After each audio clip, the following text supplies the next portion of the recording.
BJP ಶಾಸಕ ರಾಜು ಕಾಗೆ ಕುಟುಂಬದ ಗೂಂಡಾಗಿರಿ ಪ್ರಕರಣಕ್ಕೆ ಸಂಬಂಧಿಸಿದಂತೆ ಮಹಾರಾಷ್ಟ್ರದಲ್ಲಿ ಶಾಸಕ ರಾಜು ಕಾಗೆ ಸೇರಿದಂತೆ 6 ಜನರನ್ನು ಬಂಧಿಸಲಾಗಿದೆ. ಈ ಬಗ್ಗೆ ಮಹಾರಾಷ್ಟ್ರದ ಮೀರಜ್ ಆಸ್ಪತ್ರೆಯಲ್ಲಿ ಚಿಕಿತ್ಸೆ ಪಡೆಯುತ್ತಾ ಇರೋ ವಿವೇಕ್ ಶೆಟ್ಟಿ ಪ್ರತಿಕ್ರಿಯಿಸಿದ್ದು, ಆರೋಪಿಗಳ ಬಂಧನ ನೆಮ್ಮದಿ ತಂದಿದೆ ಎಂದಿದ್ದಾರೆ. ಆರೋಪಿಗಳನ್ನು ಬಂಧಿಸಿದ ಪೊಲೀಸ್ ಅಧಿಕಾರಿಗಳು ಮತ್ತು ಸಿಬ್ಬಂದಿಗೆ ಧನ್ಯವಾದ ತಿಳಿಸಿದ್ದಾರೆ. ಅಲ್ಲದೆ ಯಾವುದೇ ಕಾರಣಕ್ಕೂ ಆರೋಪಿಗಳಿಗೆ ಜಾಮೀನು ಸಿಗದಂತೆ ನೋಡಿಕೊಳ್ಳಲು ಮನವಿ ಕೂಡ ಮಾಡಿದ್ದಾರೆ. ಇನ್ನು ಕಾಂಗ್ರೆಸ್ ಕಾರ್ಯಕರ್ತ ವಿವೇಕ್ ಶೆಟ್ಟಿ ಮೇಲೆ ಹಲ್ಲೆ ನಡೆಸಿದ ಹಿನ್ನೆಲೆಯಲ್ಲಿ 13 ಜನ ಆರೋಪಿಗಳ ಪೈಕಿ 6 ಮಂದಿಯನ್ನ ನಿನ್ನೆ ಬಂಧಿಸಲಾಗಿದೆ. ಮಹಾರಾಷ್ಟ್ರದ ರಾಯಗಢ ಜಿಲ್ಲೆಯ ಭೀಮಾಶಂಕರ ಗ್ರಾಮದಲ್ಲಿ ಆರೋಪಿಗಳನ್ನು ಅರೆಸ್ಟ್ ಮಾಡಲಾಗಿದೆ. ಇನ್ನು ಡಿವೈಎಸ್ಪಿ ವೀರಭದ್ರಪ್ಪ ಕಾರ್ಯಾಚರಣೆ ನಡೆಸಿ ಬಿಜೆಪಿ ಶಾಸಕ ರಾಜು ಕಾಗೆ, ಶಿವಗೌಡ ಕಾಗೆ, ಹಾಗೆ ತೃಪ್ತಿ ಕಾಗೆ, ಶೋಭಾ ಕಾಗೆ, ಪ್ರಸಾದ್ ಕಾಗೆ ಹಾಗೂ ಕಾರು ಚಾಲಕ ಬಾಹುಬಲಿಯನ್ನ ಬಂಧಿಸಿದ್ದಾರೆ.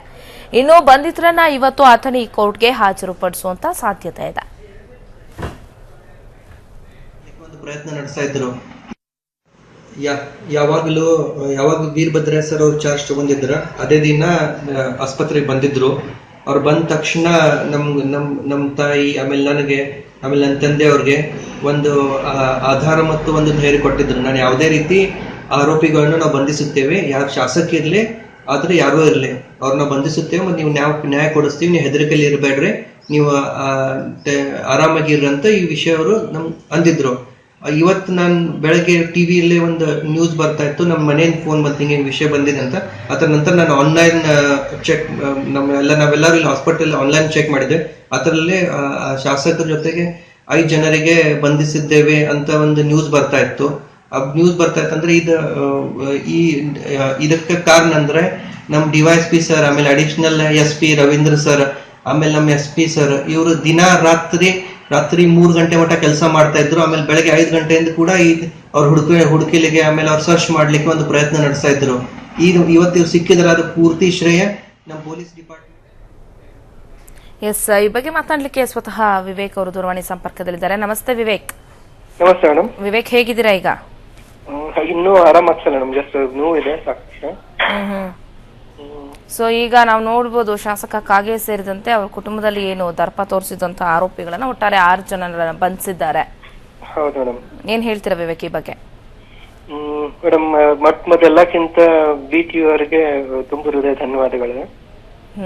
ಯಾಕಂದ್ರೆ ನಿಮ್ ಪ್ರಯತ್ನದಿಂದ ಈ ವಿಷಯ ಆಗಿದೆ. ಆಮೇಲೆ ಅದಕ್ಕಿಂತ ನಮ್ಮ ಮುಖ್ಯಮಂತ್ರಿ ಅವರು ಸೀರಿಯಸ್ಲಿ ಆಕ್ಷನ್ ತಗೊಂಡು ಅವ್ರಿಗೂ ತುಂಬ ಹೃದಯ ಧನ್ಯವಾದಗಳು. ನಮ್ಮ ಕಾಂಗ್ರೆಸ್ ಪಕ್ಷದ ಎಲ್ಲಾ ನಾಯಕರು ಎಲ್ಲರಿಗೂ ಧನ್ಯವಾದಗಳು. ಯಾಕಂದ್ರೆ ಅವರು ಸೀರಿಯಸ್ ಆಗಿ ಒಂದು ನಮ್ಮ ಕಾರ್ಯಕರ್ತ ಮೇಲೆ ಏನ್ ತಪ್ಪಿಲ್ದಾಗ ಕೂಡ ಇವ್ರು ಅಟ್ಯಾಕ್ ಮಾಡಿದಾರಲ್ಲ, ಅದಕ್ಕೆ ನ್ಯಾಯ ಕೊಡ್ಲಿಕ್ಕೆ ಎಲ್ಲರೂ ಪ್ರಯತ್ನ ಮಾಡಿದಾರೆ. ಅವ್ರೆಲ್ಲರಿಗೂ ಧನ್ಯವಾದ. ಯಾಕಂದ್ರೆ ನನ್ನ ಜೊತೆಲೆ ಸಾಕಷ್ಟು ಜನ ಮೇಲೆ ಇವ್ರು ಅನ್ಯಾಯ ಮಾಡಿದ್ದಾರೆ ಇನ್ನೂವರೆಗೆ.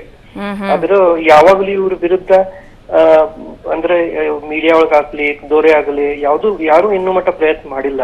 ಅದ್ರ ಮೊದಲು ನಿಮ್ ಪ್ರಯತ್ನದಿಂದ ಮತ್ತೆ ನಮ್ ಕಾಂಗ್ರೆಸ್ ಪಕ್ಷ ಪ್ರಯತ್ನದಿಂದ ಏನ್ ವಿಷಯ ಜನರ ಮುಂದೆ ಹೋಯ್ತು, ಮತ್ತೇನ್ ವಿಷಯ ನಮ್ IG ಅವರು ಮತ್ತೆ ಮುಖ್ಯಮಂತ್ರಿ ಆಟ ಹೋತಲ್ಲ, ಅದ್ರ ನಂತರ ಇದು ಆಕ್ಷನ್ ಏನ್ ಸ್ಟಾರ್ಟ್ ಆತಲ್ಲ, ಅದು ಪೂರ್ತಿ ಇಡೀ ಭಾರತದಲ್ಲಿ ಒಂದು ಇತಿಹಾಸ ಆಗ್ಬಿಟ್ಟಿದೆ.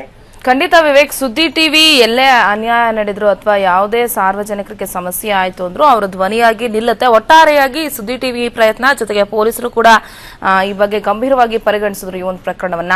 ಸೊ ಆಕ್ಷನ್ ಕೂಡ ತೆಗೆದುಕೊಂಡಿದ್ದಾರೆ. ಸೊ ಏನ್ ಹೇಳೋಕೆ ಇಷ್ಟಪಡ್ತೀರಾ ಅವ್ರಿಗೆಲ್ಲರಿಗೂ ಕೂಡ, ಪೊಲೀಸ್ ಅಧಿಕಾರಿಗಳಿಗಾಗಿರ್ಬಹುದು ಅಥವಾ ಸಾರ್ವಜನಿಕರಿಗಾಗಿರ್ಬಹುದು, ಈ ತರ ಗೂಂಡಾವರ್ತನೆ ತೋರುವಂತಹ ಶಾಸಕರುಗಳಿಗಾಗಿರಬಹುದು? ಎಲ್ಲಕ್ಕಿಂತ ಮೊದಲೇ ನಮ್ಮಲ್ಲಿ ಇರುವಂತ ನಮ್ಮಲ್ಲಿ DYSP ಸರ್ ಅವ್ರೇನ್ ಸೀರಿಯಸ್ಲಿ ಅವ್ರು ನನ್ ಕಣ್ಮುಂಚೆ ನಾನು ನೋಡ್ತಾ ನಮ್ಮ ಫಾದರ್ ಜೊತೆ ಮಾತಾಡ್ತಾ ಇದ್ದೆ. ರಾತ್ರಿ 3 ಗಂಟೆಗೆ ಮಲಗಿಸಿದ್ರು. ಯಾವಾಗ ರಾತ್ರಿ 1:30-2 ಗಂಟೆಗೆ ಫೋನ್ ಹಚ್ತಿದ್ರು, ಜಯೇಂದ್ರ ಅವ್ರು ಬರ್ರಿ ಇಲ್ಲಿ ಬರ್ರಿ, ನಮಗೂ ಫೋನ್ ಹಚ್ಚಿದ್ರು. ಅಂದ್ರೆ ಒಂದ್ ಅವ್ರ ನಿದ್ದೆ ಇಲ್ಲ ಏನಿಲ್ಲ, ಇಡೀ ರಾತ್ರಿ 15 ದಿನ ಇದೇ ಕೆಲಸ ಮಾಡ್ತಾ ಇದ್ರು.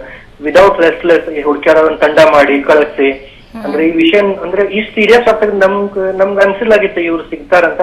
ಆದ್ರೆ ಒಂದು ಎಲ್ಲಕ್ಕಿಂತ ಮೊದಲು ಏನ್ ಪ್ರಯತ್ನ ಮಾಡಿದ್ರು ನಮ್ಮ ಬೆಳಗಾಂ ಡಿಸ್ಟ್ರಿಕ್ಟ್ ಪೊಲೀಸ್, ಆಮೇಲೆ DYSP ಸರ್ ಮತ್ತೆ CPS sir, Shekharappa sir, Hukkeri CPS ಎಲ್ಲರ ಪ್ರಯತ್ನದಿಂದ ಈ ವಿಷಯ ಒಂದು ಅಸಾಧ್ಯ ಘಟನೆಯನ್ನು ಒಂದು ಸಾಧ್ಯವಂತೆ ಮಾಡಿದ್ದಾರೆ. ಇನ್ನೂ ಏನಾಗಿದೆ, ಜನರು ಇಂತ ರಾಕ್ಷಸ ವಿರುದ್ಧ ಹೋರಾಟ ಮಾಡ್ಲಿಕ್ಕೆ ಯಾರು ಮುಂದ್ ಬರಲ್ಲ.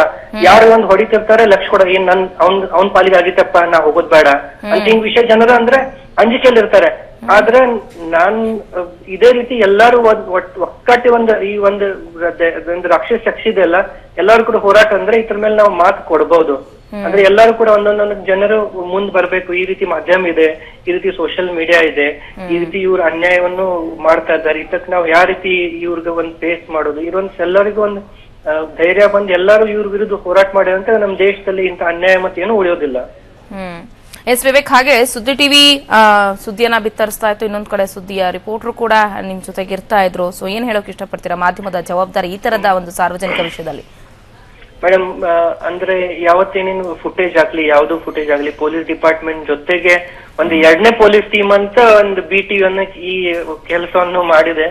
ಅದಕ್ಕೇನ್ ಇದು ಅಂದ್ರೆ ಏನ್ ಮರೆಯಲಾಗದಂತ ಒಂದು ಅವಿಸ್ಮರಣೀಯ ಘಟನೆ ನನ್ನ ಜೀವನದಲ್ಲಿ ಆಗ್ಬೋಗಿದೆ ಅಷ್ಟೇ. ಮತ್ತೆ ಅದ್ರ ಬಿಟ್ಟು ನಾನ್ BTVಗೆ ಏನ್ ಹೇಳಕ್ ಆಗಂಗಿಲ್ಲ. ಎಸ್, ಧನ್ಯವಾದ ವಿವೇಕ್ ಶೆಟ್ಟಿ ಅವರೇ, ಬೇಗ ಗುಣಮುಖರಾಗ್ರಿ ಅಂತ ತಿಳಿಸ್ತೀವಿ. ಸೊ ಒಟ್ಟಾರೆ ನೋಡ್ಬೋದು ಸುದ್ದಿ ಟಿವಿ ಈ ಒಂದು ವಿಷಯವನ್ನ ಬಿತ್ತರಿಸಿದ ಮೊದಲದಾಗಿ ರಾಜು ಕಾಗೆ ಮತ್ತು ಅವರ ಕುಟುಂಬದವರು ಸೇರಿ ಏನೇ ಒಂದು ಹಲ್ಲೆಯನ್ನ ನಡೆಸಿದ್ರು, ದರ್ಪವನ್ನ ಮೆರೆದಿದ್ರು. ಈ ಹಿನ್ನೆಲೆಯಲ್ಲಿ ನೋಡೋದಾದ್ರೆ ವಿವೇಕ್ ಮಹಾರಾಷ್ಟ್ರದ ಮೀರಜ್ ಆಸ್ಪತ್ರೆಯಲ್ಲಿ ಚಿಕಿತ್ಸೆಯನ್ನ ತೆಗೆದುಕೊಳ್ತಾ ಇದ್ದಾರೆ. ಸದ್ಯ CCTVಯಲ್ಲಿ ಇವ್ರು ನಡೆಸಿದಂತಹ ಕೃತ್ಯಗಳು ದೃಶ್ಯಾವಳಿಗಳು ಸೆರೆಯಾಗಿತ್ತು. ಆನಂತರ ಏನು ಈ ಪ್ರಕರಣವನ್ನು ಗಂಭೀರವಾಗಿ ಪರಿಗಣಿಸಿದಂತಹ ಪೊಲೀಸರು ರಾಜು ಕಾಗೆ ಸೇರಿದಂತೆ ಅವರ ಸಂಬಂಧಿಗಳು ಅಂದ್ರೆ ಅವರ ಕುಟುಂಬಸ್ಥರು 6 ಜನರನ್ನ ಸದ್ಯ ಬಂಧಿಸಿದ್ದಾರೆ. ಇನ್ನು ವಿವೇಕ್ ಇದಕ್ಕೆ ಪ್ರತಿಕ್ರಿಯೆಯನ್ನು ನೀಡಿದ್ದು ಸುದ್ದಿ ಟಿವಿ ಈ ಒಂದು ಸುದ್ದಿಯನ್ನ ಬಿತ್ತರಿಸಿತು, ಇದಕ್ಕೆ ಧನ್ಯವಾದಗಳನ್ನ ಕೂಡ ತಿಳಿಸಿದ್ರು. ಅಂತೆಯೇ ಪೊಲೀಸ್ ಅಧಿಕಾರಿಗಳಿಗೂ ಕೂಡ ಇವರು ಧನ್ಯವಾದವನ್ನ ತಿಳಿಸಿದ್ದಾರೆ. ಜೊತೆಗೆ ಇಂತಹ ರಾಕ್ಷಸರ ವಿರುದ್ಧ ಅಂದ್ರೆ ರಾಕ್ಷಸ ರೀತಿಯ ವರ್ತನೆಯನ್ನ ತೋರಿಸುವಂತಹ ಯಾವುದೇ ರಾಜಕಾರಣಿ ಆಗಿರ್ಬೋದು, ಅಧಿಕಾರಿ ಆಗಿರ್ಬೋದು, ಅವರ ವಿರುದ್ಧವಾಗಿ ಸಾರ್ವಜನಿಕರು ಕೂಡ ಧ್ವನಿ ಎತ್ತಬೇಕು ಅಂತ ಸುದ್ದಿ ಟಿವಿ ಮುಖಾಂತರ ವಿವೇಕ್ ತಿಳಿಸಿದ್ದಾರೆ.